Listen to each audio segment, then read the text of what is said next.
신명기 12장 29절에서 32절까지 말씀입니다.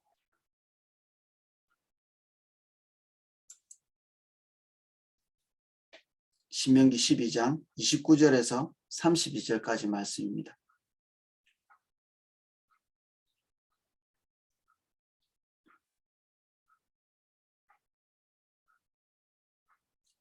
제가 내용을 읽어보겠습니다. 내 하나님 여호와께서 내가 들어가서 쫓아낼 그 민족들을 내 앞에서 멸절하시고 내가 그 땅을 차지하여 거기서 거주하게 하실 때에 너는 스스로 삼가 내 앞에서 멸망한 그들의 자취를 밟아 올무에 걸리지 말라. 또 그들의 신을 탐구하여 이르기를 이 민족들은 그 신들을 어떻게 섬겼는고 나도 그와 같이 하겠다 하지 말라. 내 하나님 여호와께서는 내가 그와 같이 행하지 못할 것이라. 그들은 여호와께서 꺼리시며 가증히 여기시는 일을 그들의 신들에게 행하여 심지어 자기들의 자녀를 불살라 그들의 신들에게 드렸느니라. 아멘. 한 절씩 내용을 살펴보겠습니다.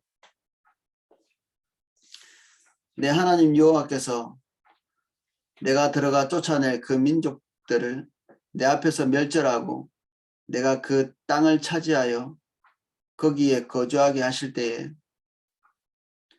하나님께 속한 전쟁은 정복전이 아니고 심판전쟁이라고 이렇게 여러 차례 같이 나누었습니다. 힘이 있기 때문에 그리고 거기에 이득이 있기 때문에 전쟁을 수행하는 것이 아니죠. 하나님께서 뜻하신 바가 있고 또 그들 민족들이 하나님 앞에서 온전치 않고 개선의 여지가 없을 때 하나님께서 그 땅을 심판하시는데 그 도구로서 이스라엘 백성들이 지금 이 자리에 있는 것이거든요. 그래서 그들의 뜻, 그들의 거취, 그들의 이득 이것과 상관없는 그런 내용의 전쟁을 해야 되는 거죠.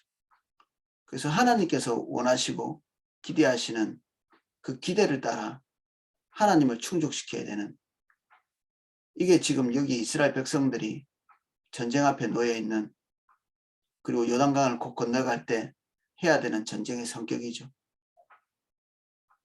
이 전쟁에서 우려되는 것처럼 사울은 그렇게 전쟁을 했거든요. 그 전쟁이 마치 자기 능력과 힘, 자기 뜻대로 해도 되는 것이냐, 부분적인 긍휼, 부분적인 은혜를 베풀면서 때로는 하나님께서 기대하지 않았던 그런 영역들, 그런 것들을 간간히 섞어 넣으면서 하나님의 심판 전쟁을 마치 그의 주도권이 하나님께 있지 않고 본인에게 있는 것처럼 그 전쟁을 그런 식의 성격으로 바꿔버리거든요. 이스라엘 백성들이 그렇게 하지 말라고 하는 것입니다. 그렇게 하지 말라고. 마치 이게 우리가 판단해서 조금 더 하고 덜 가고 해도 되는 것이냐. 우상숭배는 결국에는 가치관의 엑기스죠. 우상은 가치관입니다. 그들이 가지고 있는 가치관의 핵심적인 부분, 이게 엑기스 같은 것, 완전히 고르고 골라서 우리가 한약을 다리듯이 우리의 생각, 우리의 염원들을 이 엑기스처럼 짜내서 형상화시킨 것이 우상입니다. 그러면 하나님께서 조금도 남기지 말고 멸절하라 이렇게 얘기했을 때 우리는 우리 가운데 있는 하나님으로부터 오지 않은 생각, 가치, 그리고 우리가 받은 전통, 이런 것들을 우리 안에서 색출해내듯이 걸러내야 되는 거죠. 하나님이 우리 안에서 순전한 것을 기대하시기 때문에 이런 명령들을 하시는 것입니다. 요즘 우리가 주일에 하고 있는 그 메시지, 선포되고 있는 메시지, 이것들이 일반적으로 우리가 그냥 쉽게 넘어갈 수 있는 얘기인데, 우리가 우리의 삶 가까이 이렇게 돋보기를 대듯이 우리가 어떤 생각과 어떤 가치를 가지고 지금 우리가 들어가 있는 그 세계에 흐르는 가치관이 무엇인지 이런 것들을 살펴보고 있거든요. 근데 이런 것들이 왜 절박하게 다가오지 않느냐 하면 우리의 생존과 그다지 이렇게 관계가 없습니다. 우리 생존과. 이스라엘 백성들이 가나안 땅에 들어가서 왜 하나님께서 기대하시는 대로 완벽하게 그들을 진멸하지 않았느냐 하면 그들에게 위협이 되지 않기 때문에. 당장에 처음에 위협이 됐을 때는 생명을 걸고 싸워야 되죠. 하나님께서 말씀하신 대로 그들이 이스라엘 백성들을 오히려 공격해서 들어왔거든요. 그들을 방치할 수 없는 것이죠. 그냥 넋 놓고 있었다가는 완전히 그들이 처자나 그들의 자식이나 본인은 당연히 그렇고 그들이 가지고 있는 모든 것을 다 잃어버릴 그런 위치에 있으니까 죽어도 살동하는 거죠. 이스라엘 백성들이. 근데 한 곱이 넘기고 자기 땅을 조금씩 불어봤습니다. 이게 전쟁이 끝났다는 얘기냐? 여호수아와 갈렙이 수행했던 전쟁이 그들이 죽으면서 완벽하게 마무리되고 끝났느냐? 아니요, 그렇지 않습니다. 그들은 그들 세대에서 전쟁을 하고 차지해야 될 땅을 차지하고 아직도 못다한 하나님의 소명, 그 땅 안에 아직도 남아있던 그 대적들을 그 다음 세대가 계속해서 싸워서 진멸해야 되는 이런 상황이었는데 그들이 땅을 차지하고 나서 그대로 안주해버립니다. 그렇게 큰 위협이었고 그렇게 큰 어려움이었고 그러니까 우리 마음속에 그들 마음속에 다급함이 사라진 거죠. 경제적으로 어려운 것 이게 하나님의 뜻은 아닙니다. 집 없이 떠도는 것 하나님 뜻이 아니겠죠. 사람과의 관계가 어려운 것 하나님 뜻이 아닐 겁니다. 빚더미에 앉아있는 것 하나님 뜻이 아닐 것입니다. 주님이 어느 시점에 그런 부분들을 해결해 줄 때 우리는 다급함이 사라지죠. 우리 안에. 그래서 항상 좀 법칙 같은 게 있습니다. 역사에서도. 농경민족들은 안주해 있죠. 전쟁을 벌리면 항상 농경민족들이 맥을 못 추고 지게 돼 있습니다. 누가 강하냐? 자기 거처가 별로 없는 유목민족들, 몽고나 훈족들. 이들은 항상 농경민족들의 공포의 대상이었거든요. 어떻게 이길 방법이 없는 거처가 없으니까 아무리 군대를 동원해서 그들을 그냥 한번 일망타진하고 싶은데도 중국은 단 한 번도 그 기만민족들을 멸망시켜 본 일이 없습니다.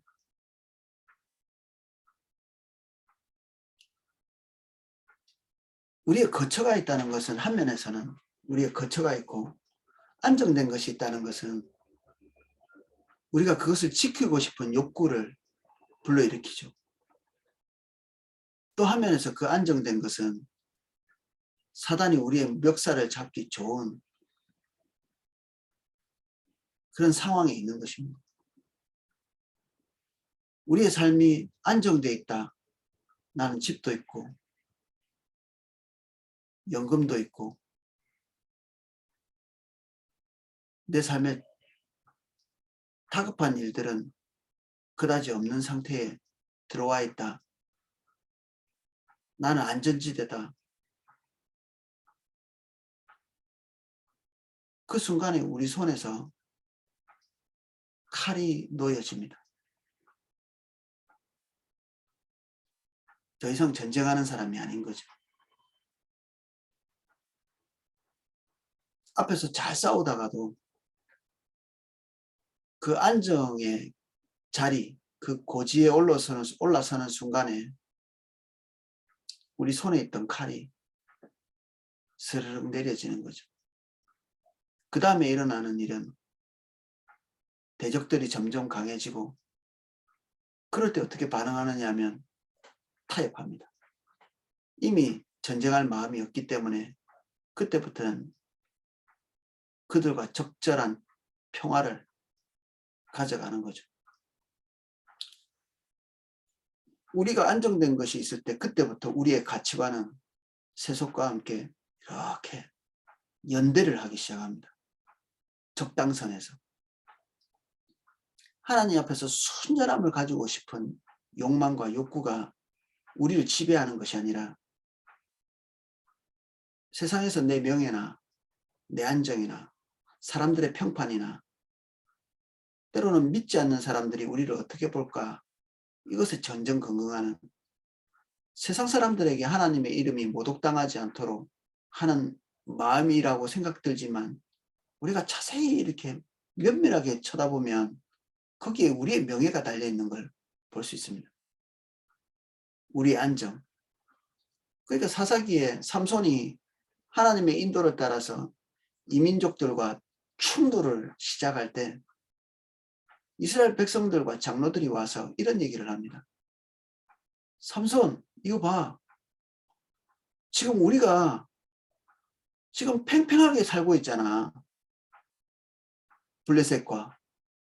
그리고 그들의 영향력이 얼마나 큰지 몰라? 이거 건드렸다가는 우리 시끄러워져. 왜 이런 짓을 했어? 왜 그들을 성나게 했어? 건드리지 말지. 이런 요지의 말을 삼손에게 하거든요. 그래서 그런 행위를 한 삼손을 묶어서 잡아서 그들에게 줍니다. 이게 무슨 일이죠? 지금 하나님께서 어떤 한 사람을 들어서 분란을 일으키고 있는 것입니다. 이스라엘 백성에게. 믿지 않는 자들과 옥신각신하고 갈등하기 시작하는 것이고. 왜? 그들의 가치가 그대로 주장되어서는 안 되기 때문에. 건드리면 어떻게 되나요? 벌집을 건드리는 것 같이 시끄럽죠. 이때 우리가 해야 될 일은 뭔가요? 그들 다독이는 건가요? 잠잠케 하는 건가요? 타협하는 것인가요? 제일 좋은 타협은 서로 결혼하는 것입니다. 믿지 않는 자들. 너하고 나하고 한 가족이고, 너나 나나 갖고, 그들이 가지고 있는 우상, 가치관이지. 가치관을 수용하고, 내 것도 한번 들어봐. 반반 섞어 놓는. 이렇게 평화를 만들어가는 거죠. 삼손은 이런 거짓된 평화를 쑥대밭으로 만들어 놓은 자들입니다. 조용히 살고 싶은데 조용히 살지 못하게 온 이스라엘을 쑥대밭으로 만들어 놓는 이스라엘 백성들의 마음속에는 이 삼손이 콜칫거린 거죠. 그래서 이 사람 하나 믿지 않는 블레셋에 내줘서 평화를 유지할 수 있다면 평화를 유지하는 거죠.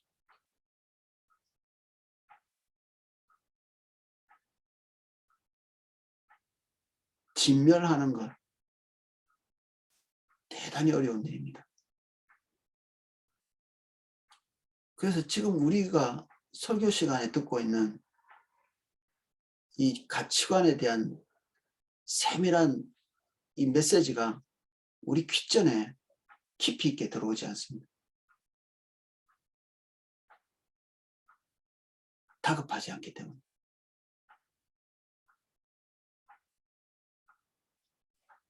지금 믿지 않는 세계와 대척점을 딱 맞이하고 있고 하나님께서 기대하시는 바가 우리에게 너무 소중하고 우리에게 생명을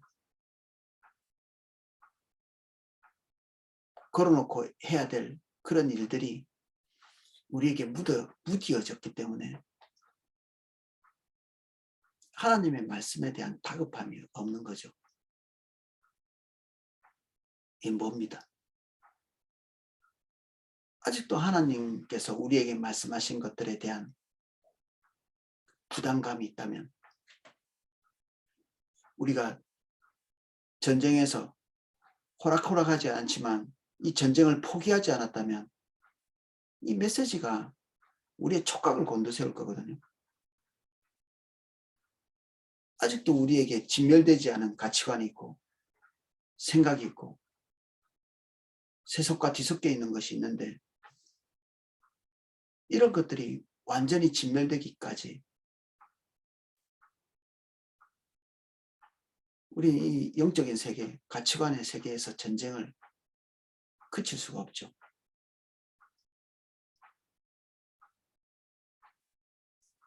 이게 눈에 보이는 전쟁이기 때문에 우리하고 별로 상관없는 것 같지만 이게 아주 금방 우리 생활에 적용이 됩니다.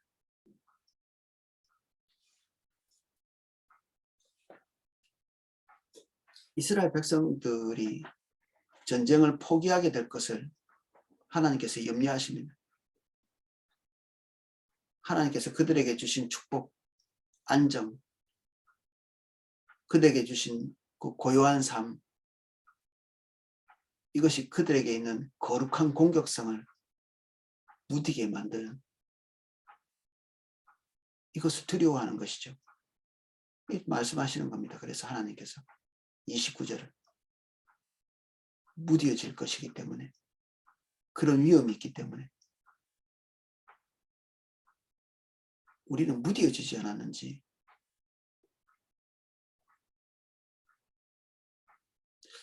저도 이런 무디어지는 것에 대한 공포감이 있습니다. 실제로 무디어지더라고요.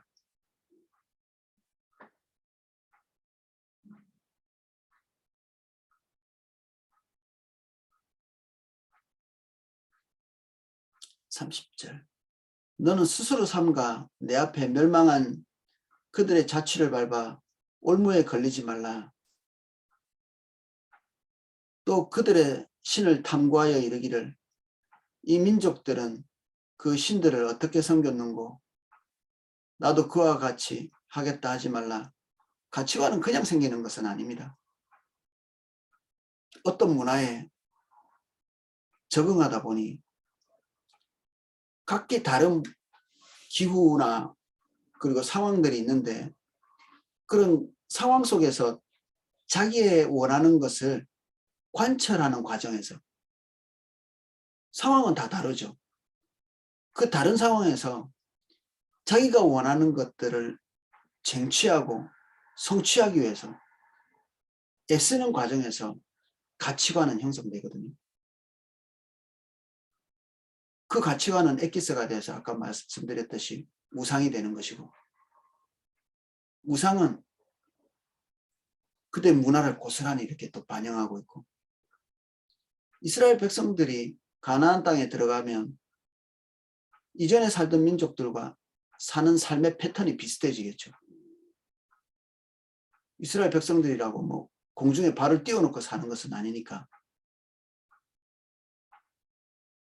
그러면 그들이 하고 있는 고민을 같이 하고 그들이 맞닥뜨린 자연적 상황이 비슷하고 그리고 궁극적으로는 죄된 본성 때문에 추구하는 바가 비슷해지면 이제 그들이 가지고 있는 가치관이 유용해지기 시작합니다.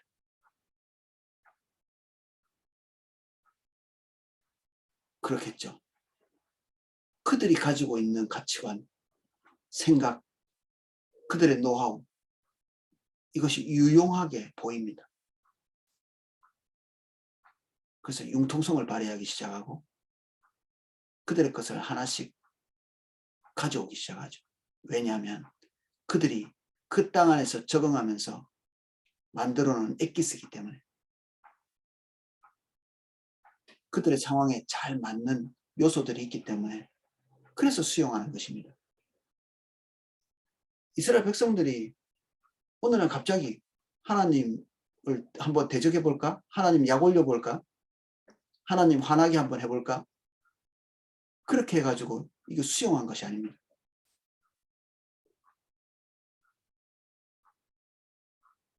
살다 보니까 하나씩 하나씩 필요하고 삶의 문제점들을 하나님께 가져가거나 주님 앞에서 해결하려고 하지 않고 세속적인 방법으로 해결하려다 보면 그것을 이미 풀어내 갔던 사람들의 가치관들을 하나씩 가져와서 이것을 같이 풀어가는 거죠. 이게 그들이 가지고 있는 신들을 연구하는 것입니다. 필요에 의해서 필요하기 때문에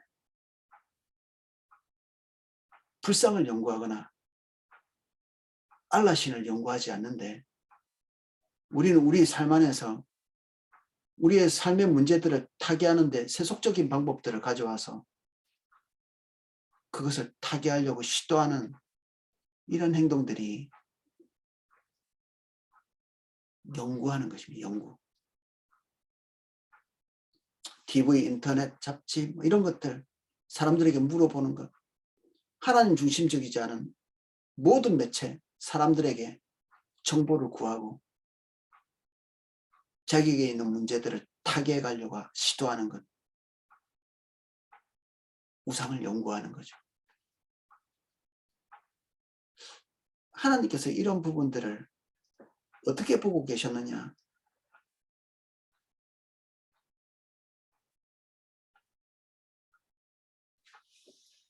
31절.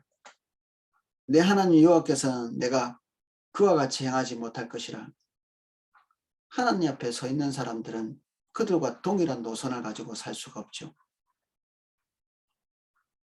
왜냐하면 그런 가치관들을 하나님께서 꺼리신다고 되어 있습니다. 철저하게 증오하신다는 뜻이거든요. 꺼린다는 얘기가. 증오심이 있습니다. 하나님이 그러한 가치관에 대해서 증오심이 있는 것입니다. 가증히 여기시고 토해바라는 말이 진짜 발음이 비슷하죠. 토한다는 뜻입니다. 이게. 우리가 어떤 거 더러운 것을 만약에 삼켰다면 구역질이 올라오죠. 상한 음식 같은 거 먹었을 때 금방 구역질이 올라오죠. 토해내는.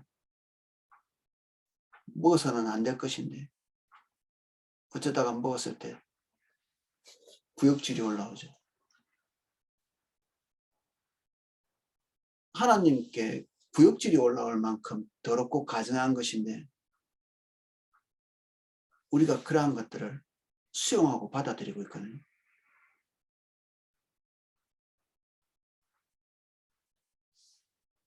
하나님께서는 이것을 구역질 난다고 말씀하시고 하나님의 혐오, 더럽게 여기시는 건데 우리는 이것에 대한 필요성을 느끼고 있는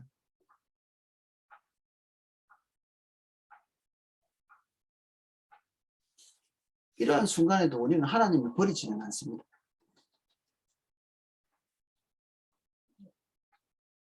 하나님을 열심히 섬기고 우리가 가지고 있는 우리의 목적도 슬며시 한쪽 구석에다가 끼워놓고 그 우리들의 염원을 그대로 놔두면 부끄럽잖아요. 그러니까 거기다가 종교적인 옷을 입히죠. 우리는 어떻게 옷을 입혀야 되는지 잘 알고 있습니다. 신앙생활 한두 번 한 것이 아니고.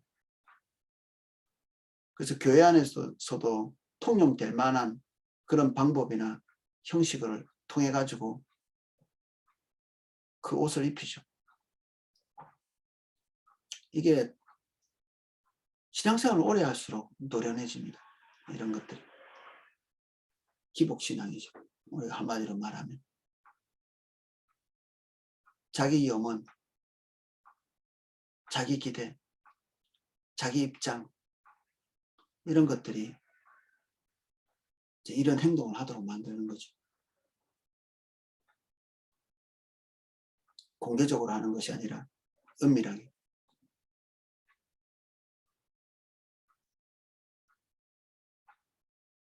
이 가증히 여기시는 일이 그들 신들에게 행하여 심지어 자기 자녀를 불살라 그들의 신들에게 드렸느니라. 자식을 불살르는 거, 이 끔찍한 일을, 아니요, 이거 엄청나게 많이 하고 있습니다.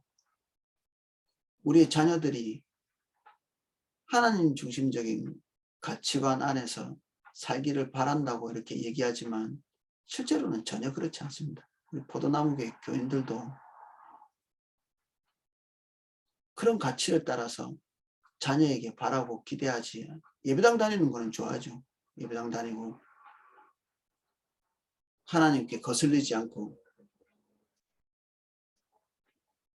근데 주님께서 기대하시는 가치를 따라 우리의 자녀들이 자신의 삶을 헌신할 때 그때부터는 좀 입장이 달라집니다. 세속에 먹히는 것, 세상에 인정받는 것, 세상 사람들이 수용할 만한 것들로 잘 무장되어서 하나님의 축복을 받는 그런 위치에 있는 자녀들에 대해서는 그런 자녀들이 우리의 명예를 올려주죠. 아유, 하나님 잘 섬겨서 자식들이 잘 되는구만. 뭐 이런 꼬리표를 다는.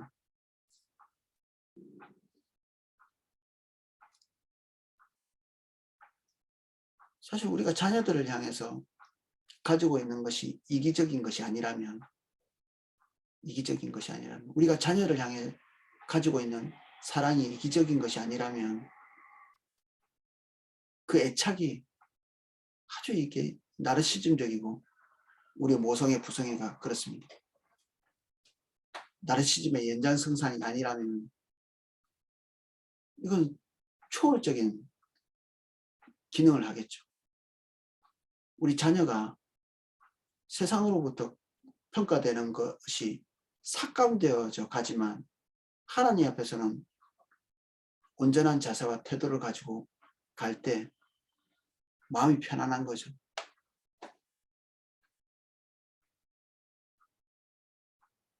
공부를 못한다든지 경제적으로 안정이 안 된다든지 사람들로부터 평판이 그다지 썩 좋지 않다든지 내가 간절히 바라는 것, 내 안에서 내 탐욕이 있잖아요. 우리도. 내가 탐욕을 가지고 살아가는 그 목표, 내가 이루고 싶은 목표, 이것과 동일하게 우리의 자녀도 그런 탐욕스러운 삶, 자기 염원, 그리고 자기 앞가림, 우리가 자기 앞가림이라고 표현하는 이런 것들이 우리가 자녀에게 요구하는 제일 중요한 부분이라면 자기 앞가림으로 표현되는 이런 것이 우리가 자녀들에게 요구하는 퍼센트의 몇 퍼센트나 되는지 이렇게 한번 주목해 보면 우리가 진짜 자녀들에게 원하는 것이 하나님의 인도를 따라가는 것인지 아니면 그럼 이 땅에서 그럭저럭 잘 살아가는 것인지 금방 노출이 되죠. 우리가 자녀들에게 기대하는 것이 그런 것이면 우리는 우리가 가지고 있는 가치관을 위해서 우리가 믿는 신을 위해서 자녀를 불태우고 있는 것입니다.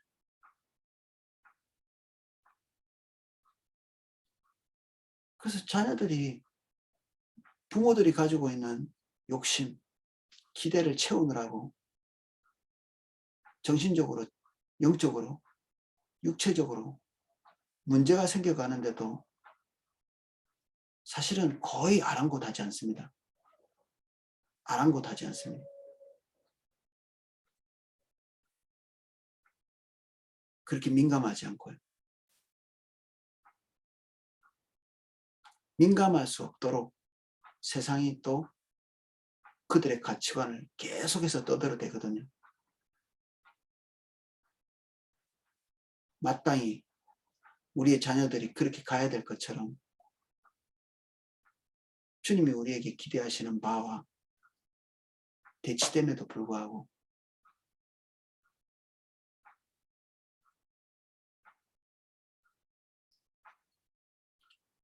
그래서 자기 자녀를 불살라서 그의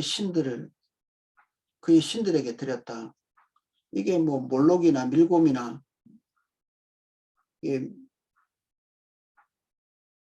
이런 암몬의 그 우상에게 드렸던 그들은 왜 이렇게 했을까요? 자기 자식 애착이 없었을까요?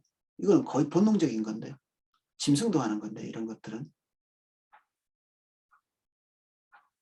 이런 본능을 이기는 것이 우리 뜻대로 살고자 하는 욕망입니다. 이런 하나님이 동물이나 식물에게도 준 자기 자녀에 대한 그 본능적인 어떤 애착, 이런 것까지도 다 넘어설 만한 것들이 우리의 탐심, 우리의 뜻을 따라 살아가고자 하는 의욕, 이런 것들이 자녀의 삶을 불태우는 거죠.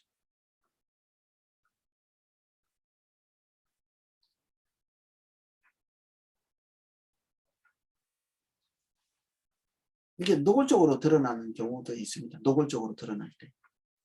이게 암몬 족속들이 행했던 결국 가나안에 들어왔던 이스라엘 백성들도 이런 행동을 고스란히 따라합니다. 우리도 자유롭지 않고요. 우리 가끔 정서적으로 중대한 문제를 안고 기도학교에 들어오는 엄마들이 그 중대한 문제가 살짝 괜찮아지면 아이들을 빼서 다시 자기가 요구하는 대로 아이들을 인도하기 위해서 학교에서 빼서 이렇게 가는 경우가 있거든요. 아이들은 다시 틀림없이 원위치로 돌아갑니다. 아이들이 하나님 중심적으로 갈 수 있도록 계속 교육하고 그렇게 대우하고 사랑하고 이렇게 해서 나아진 아이들이 다시 부모가 자기 뜻대로 키우기 위해서 데리고 갈 때 이건 불보듯 뻔하죠. 다시 원위치로 돌아가게 됩니다. 오히려 이전보다 더 심할 수 있죠. 우리가 가지고 있는 가치관이 올바라야 우리의 자녀들이 올바로 양육되죠.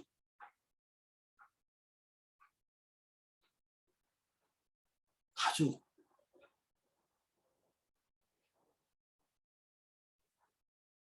민감한 데까지도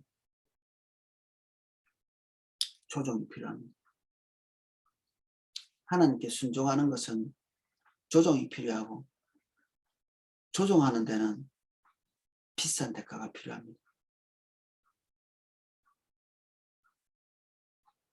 헨리 블랙가빈 목사님 쓰신 하나님 경험하는 삶, 순종에 대해서 말할 때 거기에 치러야 될 비싼 대가, 그것은 주로 우리 삶의 안정과 우리가 우리의 뜻대로 할 수 있는 그런 영역이 훼손되는 그런 것이 비싼 대가로 나열되어 있습니다.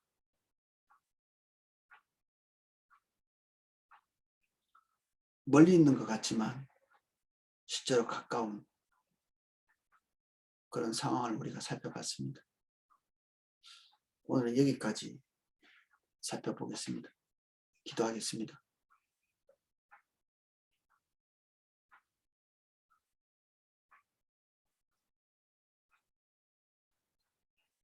우리는 하나님께서 말씀하신 이 계명이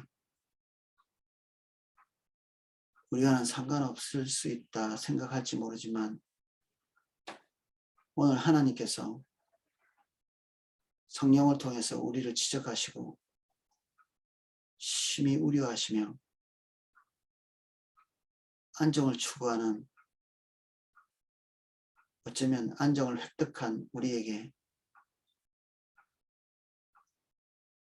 경각심을 주십니다. 우리의 획득한 안정감으로 인해서 전쟁하기를 멈추고 우리의 가치관이 더 온전하기를 원하지 않는다면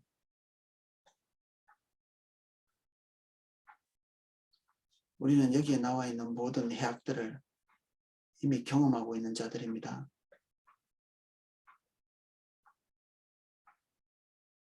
우리가 참 두려워해야 될 것을 두려워하게 해주십시오. 뒤섞이는 가치관, 어쩌면 이미 뒤섞여 있는 우리의 가치관들을 혐오하고 꺼리며 하나님이 보시는 것처럼 토할 만큼 미워하는 저희들이 될 수 있도록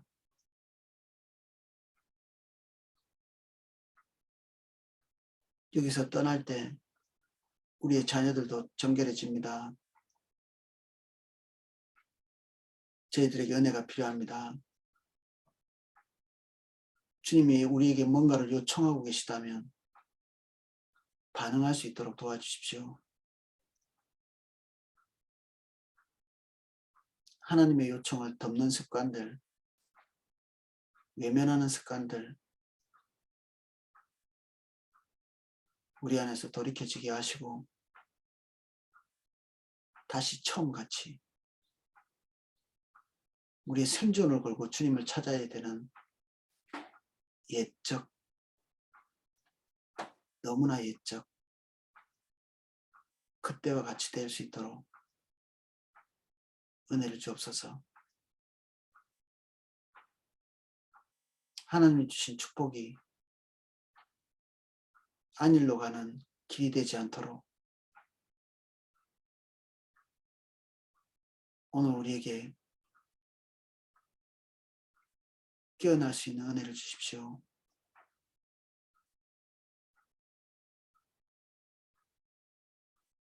우리의 문제를 타개하기 위해 이전엔 쓰지 않았던 세속적인 방법들, 그러한 것들을 살펴보고 있다면 주님, 우리가 깜짝 놀라며 돌이킬 수 있도록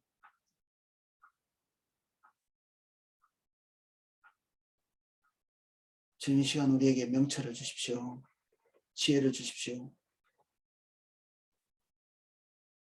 우리 발이 헛된 곳으로 가고 있다면 멈추게 해주시고 돌이킬 수 있도록 도와주십시오. 예수님 이름으로 기도합니다. 아멘.